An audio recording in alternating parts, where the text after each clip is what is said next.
भैया राजेश जी ओमान से क्वेश्चन किए हैं कि 84 जीव योनि क्या है। मैं निवेदन करूंगा राजेश जी, 84 जीव योनि मेरे पढ़ने में नहीं आई है, 84 लाख योनि जरूर पढ़ने में आई है। हाँ उन चौरा हाँ, सही है, सही, 84 लाख जीव योनि।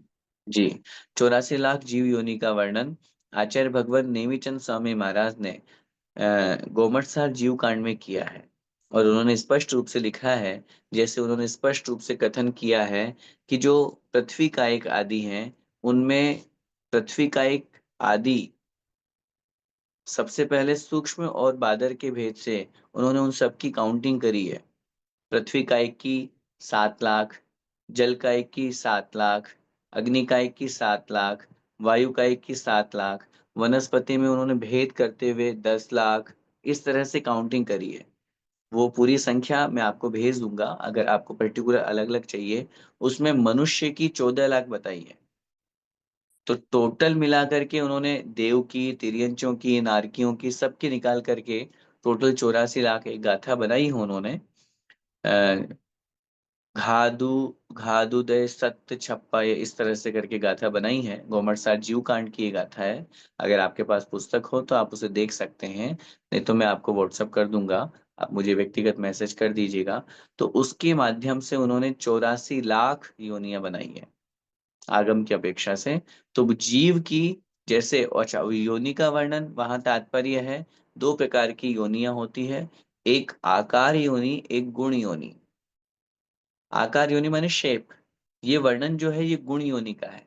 गुण योनि का मतलब होता है सचित, शीत, संवृत, अथवा विपरीत अचित, उष्ण और विवृत, अथवा मिश्र, सचित्ताचित्त, शीतोष्ण और संवृत विवृत। तो ये गुण योनि होती है। इनके और प्रभेद करने पर, ये तो 9 प्रकार की योनि हुई, इनके और प्रभेद करने पर ये 84 लाख योनियां बनती है। इस तरह का वर्णन आगम में प्राप्त होता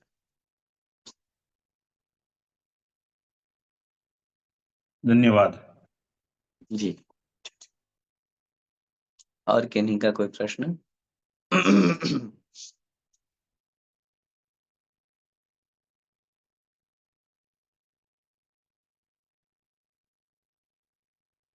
आइए जिरवाणी स्तुति करते हैं। हाँ, चंद्रगुप्त जी नहीं चंद्रगुप्त पढ़। भैया। हम्म।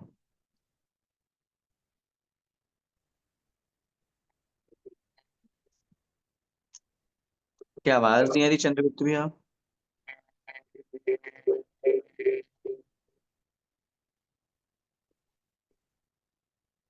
आवाज नहीं आ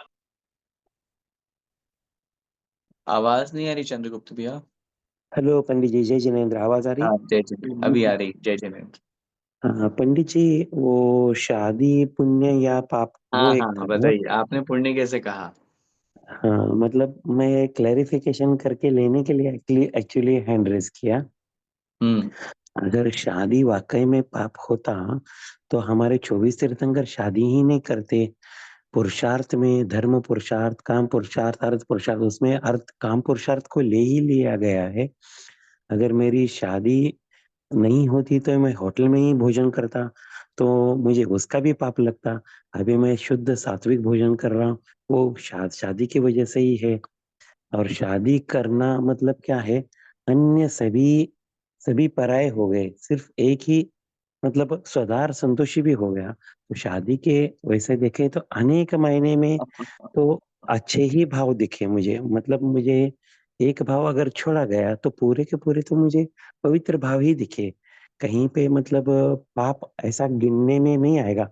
अगर शादी करना पाप है तो हमारे जैन समाज बढ़ेगा कैसे? और अभी अगर कुछ जरूरत है तो हमारे जैन समाज को बढ़ाने की तो जरूरत है। बस यही मतलब ऐसे छोटे छोटे पॉइंट्स है, काफी सारे हैं, बट प्रमुख पॉइंट मैं आपके सामने रख दिया। कृपया देखिए, समाधान करें। जय जिनेन्द्र पंडित सबसे जी। पहली बात तो शादी करना पाप नहीं है। हमारा जो प्रसंग सामने आया था अनुमोदना वाला, अनर्थ दंड की जहां बात आई थी, तब मैंने ये बात कही थी। आचार्य भगवंतों ने, मैं आपके प्रश्न का उत्तर आगम से देता हूं फिर व्यवहार से दूंगा। आचार्य भगवंत उमा स्वामी महाराज ने तत्वार्थ सूत्र जी में 7वें अध्याय में ब्रह्मचर्य व्रत के अतिचार में उन्होंने कथन किया, अन्य विवाहकरण पर विवाह करने त्वरिका परिग्रहिता परिग्रहिता गमनानंग क्रीड़ा काम तीव्राभिनिवेशा। उसमें उन्होंने पहला ही अतिचार बताया, अन्य विवाहकरण, अपने अधीनस्थ पुत्र पुत्रियों को छोड़ करके अन्य का विवाह कराना, उनमें सम्मिलित होना, ये व्रती का काम नहीं है। व्रती क्यों अनुमोदना करेगा? प्रसंग वहां चल रहा था कि विवाह में कितना खर्च होता है, खर्च का मतलब हिंसा आदि से युक्त है, कितना पाप होता है, कितनी कषाय होती है, और आप वहां क्यों जा रहे हैं? तालियां बजाने, अनुमोदना करने, उसको बधाई देने, कॉन्ग्रेचुलेशंस बोलने, गिफ्ट देने, गिफ्ट लेने, सारी चीजें हो रही है। वो उस प्रसंग में हमने आपसे और सबसे निवेदन किया था, शादी का जो कार्य है, शादी की जो क्रिया है, वो पाप रूप है। हमने की, आपने की, संसार में सबने की, तीर्थंकरों ने भी की। ये एक व्यवस्था है समाज की, ये व्यवस्था है। इसका मतलब अगर हम कहेंगे कि शादी करना अच्छी बात है, तो फिर जिन्होंने शादी नहीं की वो उन्होंने कहीं ना कहीं अपराध किया? बोलो चंद्रगुप्त भैया, फिर तो सबसे पहला ब्लेम आचार्य श्री पे आएगा। नहीं, शादी नहीं करना अच्छी बात है ऐसा भी नहीं है, करना बुरी बात है ऐसा भी नहीं है। हाँ, मैं वही कह रहा हूँ, अपन को उसी तथ्य को उस रूप में समझना है।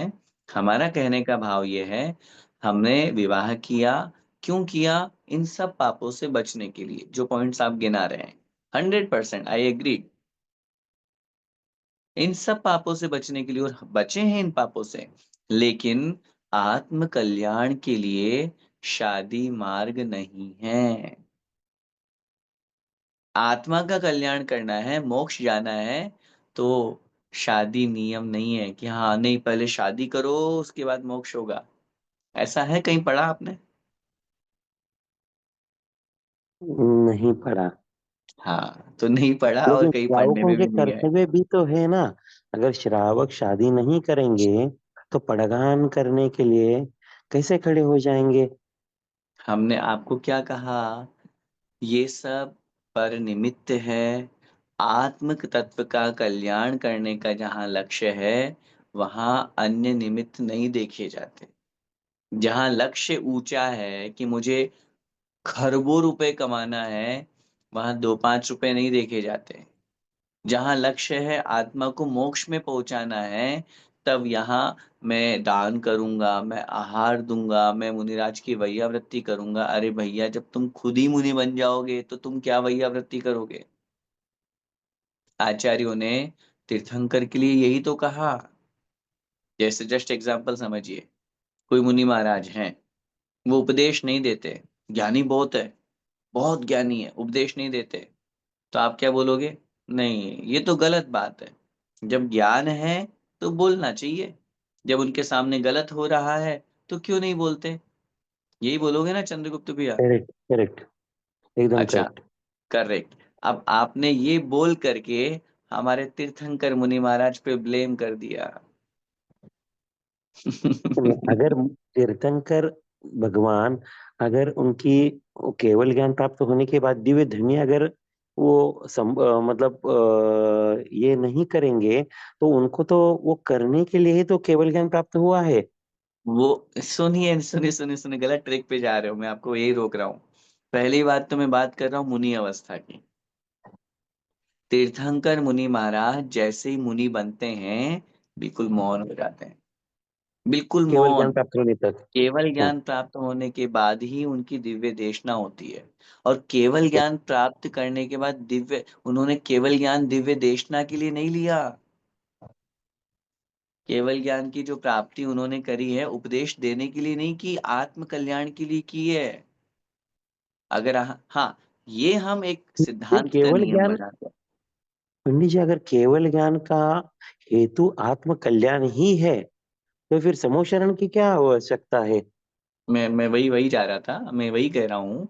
वो एक अलग बात है कि तीर्थंकर भगवान के लिए नियामक होता है, ओनली फॉर तीर्थंकर भगवान, अन्य केवलियों की बात नहीं कर रहा। तीर्थंकर भगवान के लिए नियामक होता है कि वो बिना उपदेश दिए मोक्ष नहीं जा सकते। कारण करेक्ट। है तीर्थंकर प्रकृति, क्योंकि उन्होंने 16 कारण भावनाओं के साथ में विश्व कल्याण की भावना भाई थी उस समय जब तीर्थंकर प्रकृति का बंध हुआ। और जब आप तीर्थंकर बने हो 13वें केवल ज्ञान प्राप्ति के साथ में ही तीर्थंकर बनते हैं, उसके पहले तीर्थंकर नहीं होते हैं। वो कहने में आ रहा है लोक व्यवहार में तीर्थंकर मुनि, तीर्थंकर बालक का जन्माभिषेक, ये सब चीजें। वास्तविकता में तीर्थंकर प्रकृति का उदय होता है 13वें गुण स्थान में। अब उस समय हम्म। जब तीर्थंकर बन गए तो उपदेश देते हैं। लेकिन फिर निवेदन कर रहा हूं, ये तो एक तीर्थंकर की एक व्यवस्था मात्र होगी तीर्थंकर प्रकृति के साथ में, ये भी एक कर्म है तीर्थंकर प्रकृति, नाम कर्म के 93 भेदों में। लेकिन जहां दूसरी तरफ हम अन्य केवल ज्ञानियों की बात करते हैं, केवल ज्ञान प्राप्त करने का लक्ष्य उपदेश देना नहीं है। केवल ज्ञान प्राप्त करने का लक्ष्य दूसरों को उपदेश देना, दूसरों का कल्याण करना बिल्कुल नहीं है।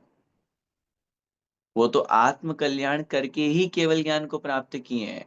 अब उसमें हमारे नफे में, हमारे भाग्य में, हमारे भव्य जीवों के भाग्य में जो आ जाए सो स्वीकार है। वैसे ही जैसे कोई भी आत्मा मुनि आत्म कल्याण के लिए बनती है। आचार्य श्री ने अपने पूरे 56 वर्ष के दीक्षा काल में कभी भी ये सोच करके, नहीं नहीं मैं तो इन लोगों के लिए मुनि बना हूं, इनके लिए इनको उपदेश देना है, ये करना है, अपनी चर्या से कॉम्प्रोमाइज नहीं किया। चाहे प्रधानमंत्री महोदय हो, चाहे मुख्यमंत्री महोदय हो, मेरे सामयिक का समय है भैया, मैं उससे अलग नहीं होऊंगा। अब आप और हम कोई भी व्यक्ति सोच सकता है, अरे भाई इतने बड़े देश के नेता है, अगर वो आधा घंटा सामयिक बाद में कर लेंगे तो क्या फर्क पड़ जाएगा। वो आधे घंटे का टाइम अगर उस पब्लिक को देंगे या उस देश के प्रधानमंत्री को देंगे तो उससे लाखों करोड़ों अरबों की जनता को उससे बहुत कुछ मिल सकता है। भैया हमें उससे अभी मतलब नहीं है, अभी आत्म कल्याण से मतलब है। आत्म कल्याण जब हो जाएगा तो पर कल्याण अपने आप हो जाएगा। तो मेरा कहने का तात्पर्य वही है, ये एक अपन विवाह से वहां तक उस उदाहरण के रूप में पहुंच गए। विवाह करना नियामक नहीं है। और जब आत्म कल्याण का लक्ष्य होगा तो हर व्यक्ति विवाह से बचेगा। समाज की व्यवस्था अलग है, कर्तव्य अलग है, ये एक दूसरा ट्रैक आ गया। ये एक श्रावक की व्यवस्था में आ गया। अभी हाँ गृहस्थ में है तो भाई आप फिर कहीं ना कहीं एक जगह संबंध रखिए, इस तरह के पापों से बचिए। लेकिन जहाँ एकमात्र लक्ष्य होता है वहां फिर उस चक्कर में नहीं फंसा जाता, उस तरफ लक्ष्य नहीं होता, आत्म कल्याण का लक्ष्य होता है। ये एक व्यक्तिगत पर्सनल बात हुई। वहां जो प्रसंग उस समय चला था वो था कि अगर हम किसी के विवाह में सम्मिलित होते हैं, जस्ट एग्जांपल विवाह था, मैं कह रहा हूँ किसी की शादी पार्टी, शादी के अलावा दूसरी पार्टी में जा रहे हो, बर्थडे पार्टी में जा रहे हो, क्या कर रहे हैं हम उसकी अनुमोदना ही तो कर रहे हैं। वो पाप की अनुमोदना है, इस दृष्टि से उसको पाप ही कहा गया है।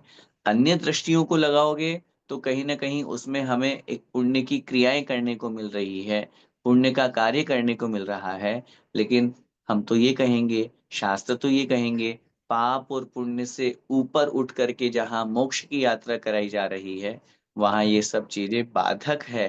शादी भी बाधक है, संसार की सब क्रियाएं भी बाधक है, इसलिए ऐसा कहा गया है। धन्यवाद पंडित जी। जय जय। जय जिनेन्द्र।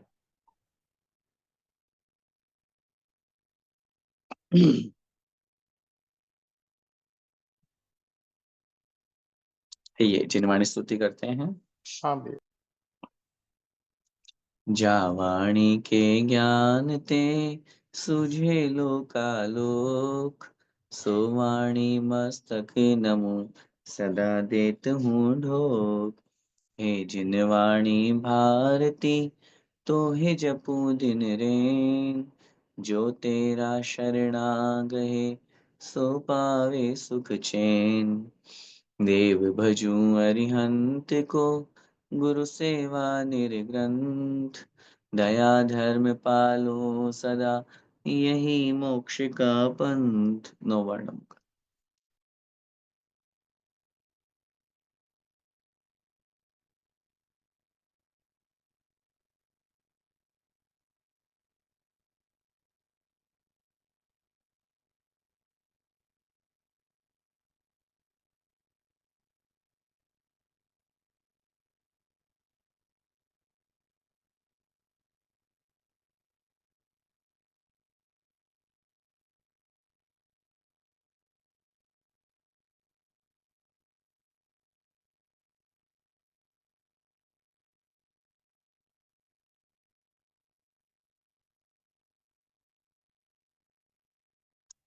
बोले द्वादशांग में जिनवाणी माता की जय जय हो। जय जय हो। संत शिरोमणि आचार्य भगवंत एक श्री विद्यासागर जी महामुनि राज की जय हो। जय हो। अभिनवाचार्य श्री समय सागर जी महाराज की जय हो। जय हो। परम पूज्य गुरुदेव निर्यापक श्रमण मुनि पुंगव श्री सुधा सागर जी महाराज की जय हो। जय हो। अढ़ाई द्वीपस्थ समस्त महामुनि राजों की जय हो। जय जय सभी को जय जिनेन्द्र।